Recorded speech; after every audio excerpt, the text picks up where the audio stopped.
Hello po sa mga kapwa ko, baby. Hello, ito nga, tuturuan ko kayo paano umakyat sa high chair para maging masaya ang iyong mga mommy at daddy. So, ganyan lang, guys. Galaw-galawin nyo, sira-sirain nyo yung mga nakadisplay, ganyan-ganyan.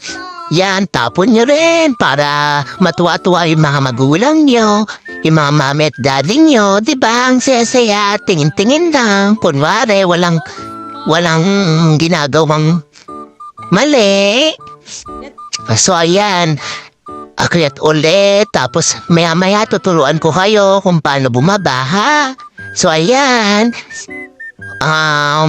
alug-alugin mo yung high chair para mas lalong matuwa ang mga mami nyo.